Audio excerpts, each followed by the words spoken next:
So remember that one time I said I wasn't going to get a Launch Edition R2? Well, I did a thing.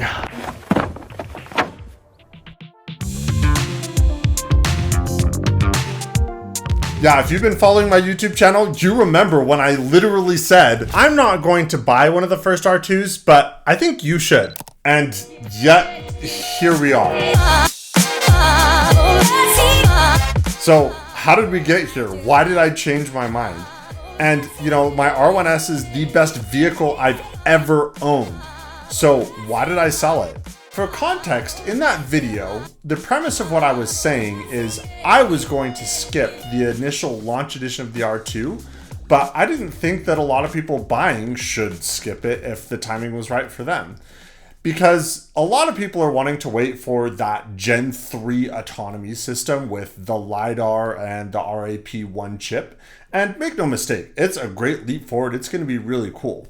But it will be a few years before we even start to see a difference. Rivian has already announced that they're going to have their point-to-point autonomy system operational on Gen 2 vehicles. That includes the R1 Gen 2 and the initial launch edition of the R2.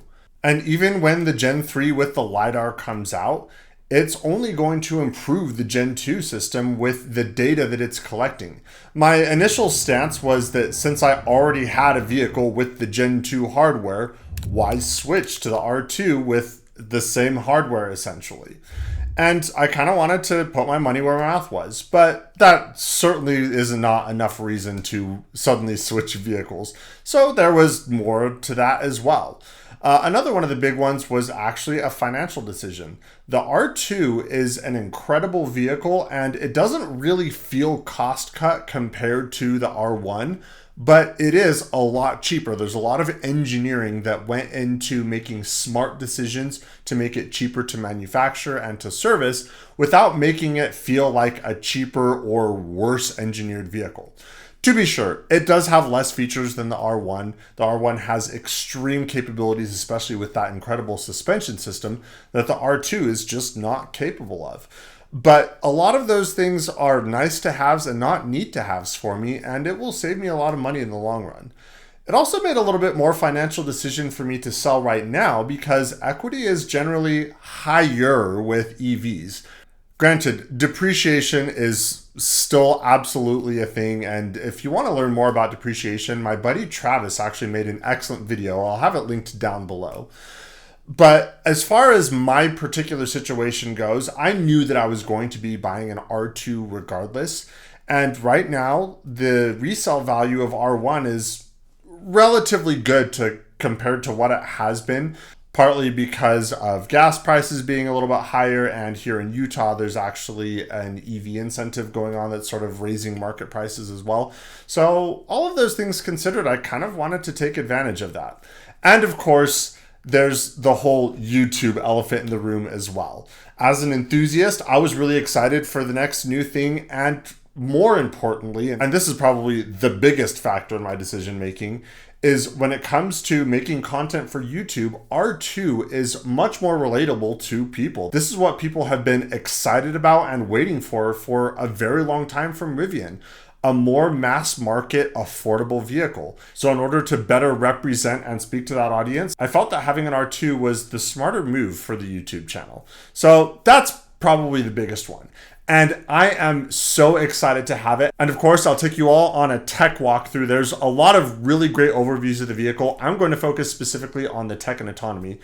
And if you want to skip straight to that part, you can look at the chapter markers down below. But first, I actually wanted to talk a little bit about the R1. Speaking of which, to commemorate this new addition to the garage here, there's some new merch dropping on shop.tvolauto.com, a new autonomy sticker. If you use code R2TIME for a limited time, you'll actually get 15% off of your entire order, just commemorating the new R2 addition to the channel. So check that out. The R1S that I had, I named it Baymax, is by far, without question, the best vehicle I have ever owned.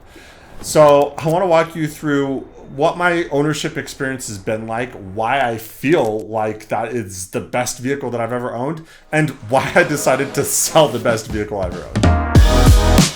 Okay, we're we're ready to go. I'm in Vegas at the Rivian Adventure Network. This one, we're doing a showdown of autonomy systems. You know, it's easy to say it's just a car. Why are you all sad about it? But there's a lot more to it than that. My ownership experience actually started off in kind of an unconventional way. I had originally wanted to order a new Gen 2 R1. This is right after Gen 2 launched. But Rivian was actually running an incentive on their shop vehicles that month where they were giving an extremely low interest rate for a shop vehicle. So I decided to go for that one instead. And the silver was not necessarily what I was wanting to begin with. I actually wanted Canyon Red. That is by far my personal favorite Rivian color that they've ever made. Also, sad that's not on the R2, by the way. I'm really hoping they bring that to the R2 at some point. But I went and saw the silver in person, and after seeing it in person, I was sold. The way that it just sparkled on the sunlight was absolutely gorgeous. And I went in to take delivery, and I kid you not, I was sitting there in the waiting room of the service center, and after a few minutes, the delivery person that was helping me came out, and she told me that there was actually a suspension error light and that they couldn't deliver it because of that. So that was kind of a rocky start to begin with. But you know, as I've said a million times, the folks at the Salt Lake City Service Center are top tier. I have never received anything but the best treatment from them. They're fantastic to work with. So they sent me home in a loaner, and the next week they actually ended up finding another VIN to match me with. Completely identical spec, everything just exactly as what I had originally found on the shop. So the next week I drove away in Baymax, and man, I had a lot of really great adventures in that car. And this is where things actually kind of get a little bit emotional for me, because it really enabled me to have a lot of really amazing, memorable experiences with the people that are most important in my life. And of course, I'm not saying that you need a certain vehicle in order to connect with the people in your life. That's not at all what I'm trying to say. But the things that I was able to do, I was able to just pile in so many friends, especially being a 3-row SUV. I was able to pile in so many of my friends and go on incredible adventures. We went exploring the state of Utah, just seeing these amazing, beautiful things that are so close to where I live. All of these natural beauties, off-road trails that I'd never discovered before, and things that I never would have otherwise been able to see. Another really great memory that I have with Baymax is one of my very best friends, for his 30th birthday, wanted to take a trip up to Canada. So we road tripped all the way to Banff. We drove from Utah up through Alberta, and we saw some of the most incredible things that I have ever seen. And, I just got to say that is one of the best road trips I've ever been on. One, just because of the company. It was a great group of people to be with. But two, all of these gorgeous sights that I got to see. And of course, I really can't go without mentioning the crazy experiments that I did with tech and autonomy. I'm a tech nerd. I enjoy self-driving. I enjoy experimenting with computers. And, this was the perfect vehicle for that, because Rivians, while being very adventure and off-roady, are also incredibly high-tech vehicles. And so just for my own enjoyment and benefit, I started experimenting with things and trying things out and sharing it with enthusiasts on the internet as well. And this was actually kind of where the whole YouTube thing started for me. I was actually experimenting with the autonomy system, and I noticed that in one software update, Rivian switched from using the off-the-shelf Mobileye system to their own in-house autonomy system. And they said nothing about it in the release notes of that particular software update. They kind of tried to slide it under the radar. But I noticed, I called out exactly why I noticed what was happening and how it functioned. And it kind of blew up and got a lot of attention on Reddit. I got acknowledgement from a few of the VPs and executives at Rivian. And that sort of catapulted me into sharing the results of my experiences and starting this YouTube, actually. Because in the end, I'm just a nerd. I like experimenting and trying all these things out. And I discovered there's a whole enthusiast community that also enjoys seeing the results of these experiments. And, this is kind of where I get sappy again, because it's connected me with a whole group of people that I never otherwise would have been able to connect with. I've made a whole lot of friends and connections, both in the enthusiast community as well as in the Rivian content creator space. And it's been humbling to be able to meet all of these really incredible people who are so hardworking and so passionate, and just make some genuinely really good friends and connections. And, it always gets spicy online. The internet is the internet. But on the whole, the people that I've been connected with have been absolutely a joy to have in my life. I can't imagine a more welcoming, wonderful group of people. And that actually includes the people at Rivian as well, not just the community. But all of the employees I've interacted with at Rivian as well have just been wonderful to work with. I was actually invited to come out to the Autonomy Day press event that they had last December, where they first unveiled the RIP1 chip and the LiDAR and their point-to-point self-driving. And, first off, I was humbled and so grateful to be invited to that. It was actually some of the autonomy engineers that asked if I could be invited, and I am still so grateful that they got me out there, because that was such a life-changing moment for me to be able to be there in person and experience all of that and share it with all of you. And I'm so grateful for all of you, by the way, for, subscribing to my YouTube channel and joining in on this journey, because it's been a lot of personal growth and exciting things, and there's been some highs and some lows, and I'm grateful that you've been along for the ride as well, because I couldn't do this without you, honestly. And so, yeah, there's a whole lot of memories and wonderful things tied to Baymax, aside from the fact that it is just, technically speaking, the most capable, the best all-around vehicle I've ever owned. But it's so much more than that to me. It's all of the memories and the connections and the new doors that have opened because of it. And I guess that is another really big reason why I felt comfortable letting go of Baymax, despite the fact that it is my favorite vehicle that I've ever owned.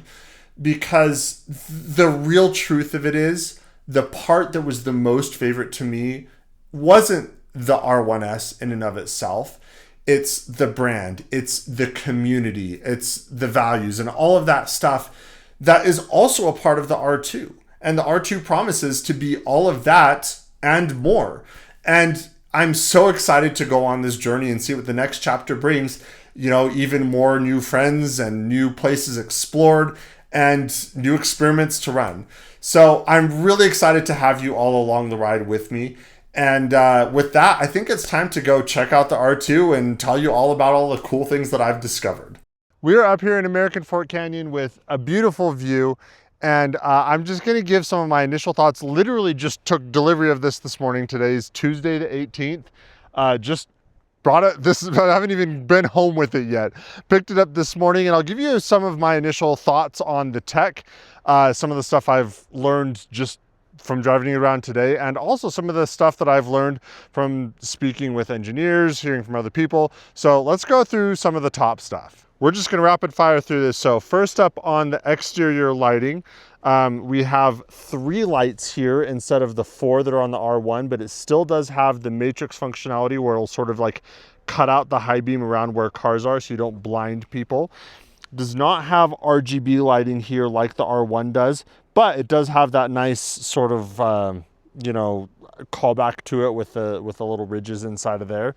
And lighting looks really good.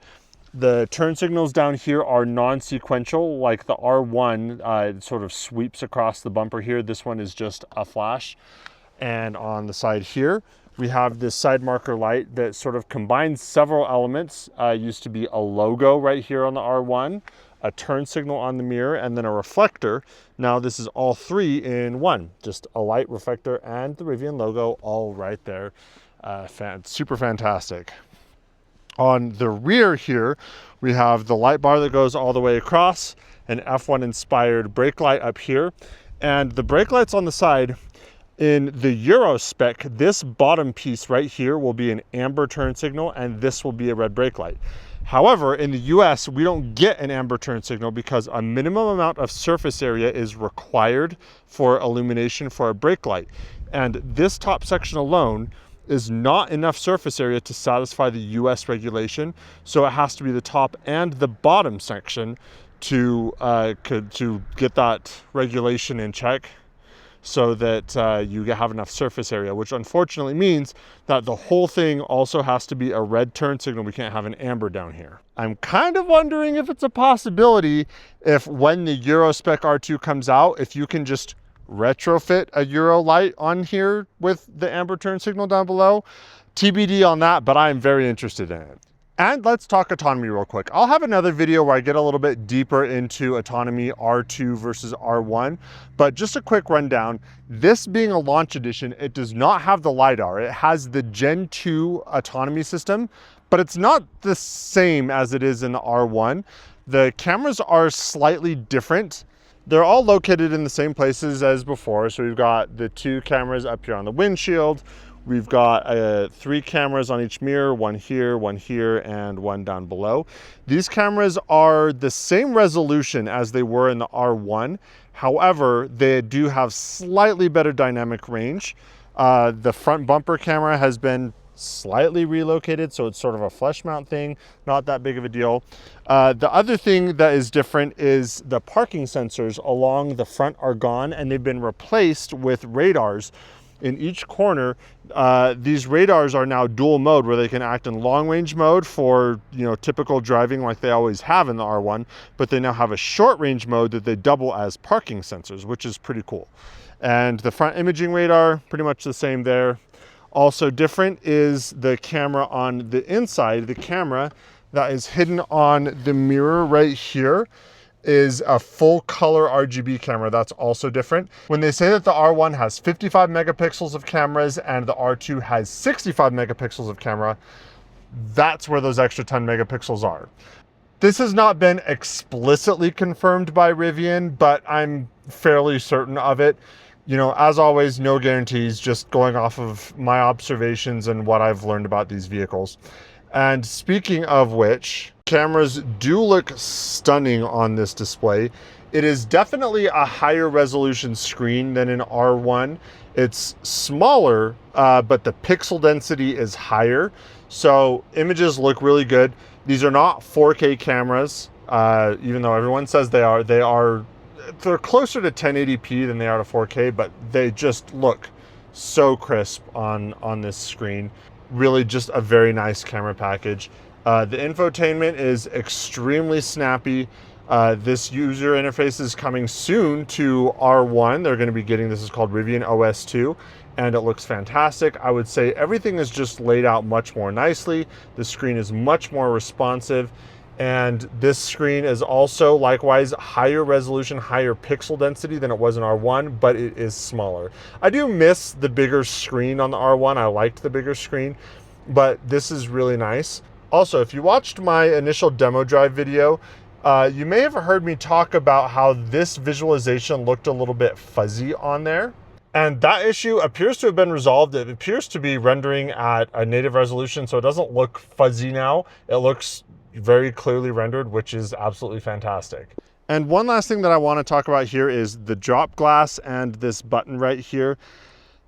I think this is going to get Rivian into a little bit of trouble, because this looks like a capacitive touch button and people keep treating it like a capacitive touch button. It's not capacitive touch. It is a force button you have to push. So people just keep touching it thinking that like something's gonna happen, and it doesn't happen because it looks like that's how it should work. When in reality, it's a push button you actually have to push on, and that actually actuates the glass. It's not just like a little touch. Like it can react to those little touches, but you really actually have to push on it. So just because there's that gap between what owners expect it to do and what it actually does, I suspect they're gonna get a lot of complaints about this. But yeah, I mean, if that's the complaint that people are gonna have, I think they knocked it out of the park with this one. That's just my quick overview of the tech based on first day. I will of course be getting a lot more in depth with it, and make sure to hit subscribe because I will be running this through the Mountain Loop autonomy test, and we'll see how it does on the latest software.